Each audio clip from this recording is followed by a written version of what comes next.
সংকটের মধ্যে পড়েছে সেটা নিয়ে আমাদের বিদগ্ধ বক্তারা এতক্ষণ আলোচনা করেছেন।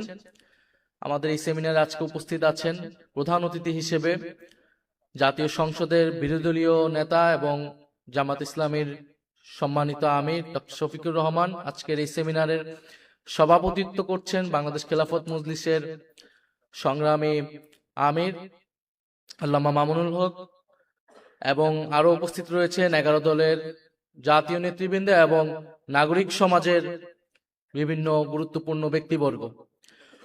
সকল উপস্থিত যারা রয়েছেন এবং যারা বক্তব্য দিয়েছেন তাদের বক্তব্য থেকে আপনারা স্পষ্ট হয়েছেন।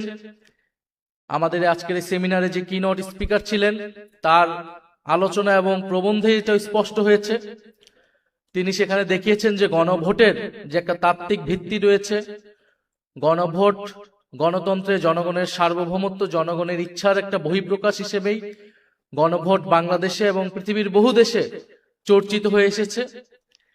এবং এই গণভোট ছিল বাংলাদেশে গণ অভ্যুত্থান পরবর্তী একটি রাজনৈতিক সমঝোতার জায়গায়।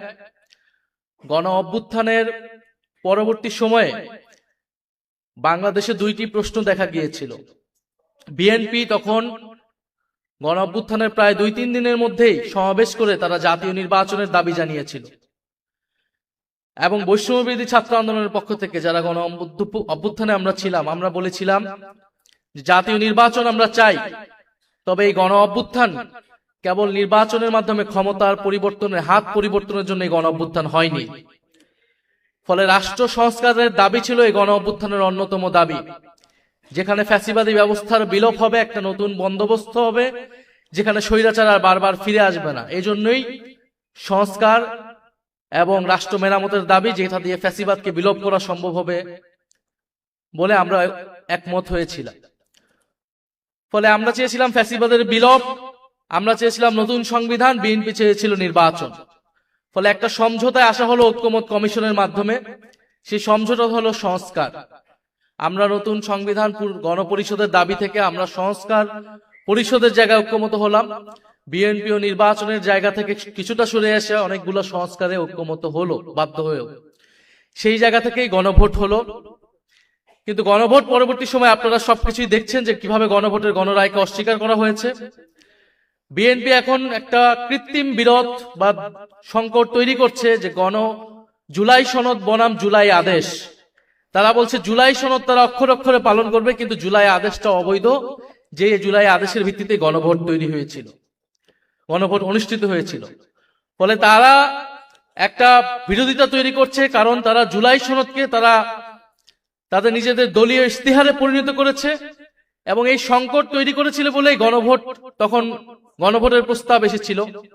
এবং গণভোটের মাধ্যমে এটাও বলা হয়েছিল যে সংবিধান সংস্কার পরিষদ করা হবে, কারণ এই যে মৌলিক সংস্কারগুলা এগুলা সংবিধান সংশোধনের মাধ্যমে সম্ভব নয়।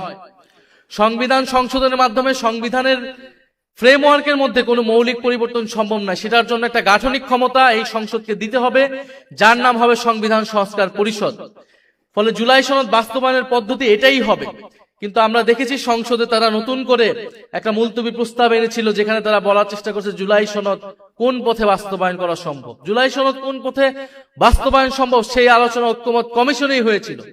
ফলে প্রধানমন্ত্রী এবং তাদের প্রতিনিধি হিসেবে ঐক্যমত কমিশনে সেই সময় যারা ছিলেন, বর্তমান স্বরাষ্ট্রমন্ত্রী, তারা সকলে কথার বরখেলাপ করেছেন।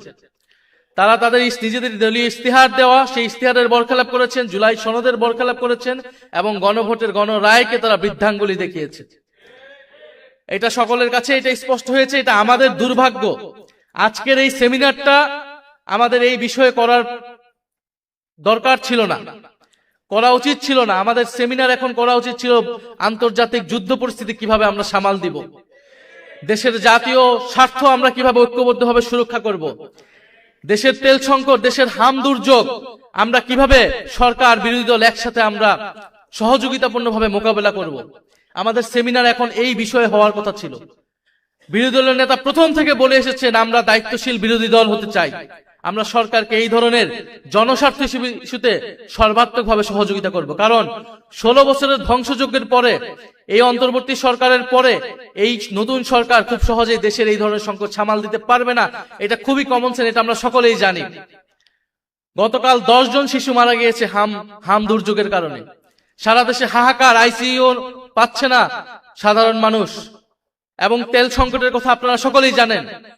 কিন্তু আমাদের দুর্ভাগ্য, গত 16 বছর যে রাষ্ট্র সংস্কারের কথা আমরা বলেছি, লড়াই আমরা করেছি, অন্তর্বর্তী সরকারের গত 1.5 বছরে যেই জিনিসটা আমরা আলাপ করেছি, এখন আমাদেরকে ঠিক সেই বিষয় নিয়ে কথা বলতে হচ্ছে, সেই বিষয় নিয়ে আলাপ করতে হচ্ছে, সেই বিষয় নিয়ে আবারও আন্দোলনের প্রস্তুতি নিতে হচ্ছে।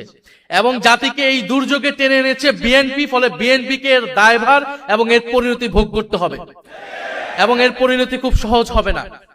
ফলে এখানে আমি আর কথা বাড়াবো না। যারা আজকে এই সেমিনার আয়োজনে এসেছেন, বক্তব্য দিয়েছেন, আপনাদের গুরুত্বপূর্ণ পরামর্শ আমরা নিব এবং আমরা সামনের জন্য প্রস্তুতি নিচ্ছি। এবং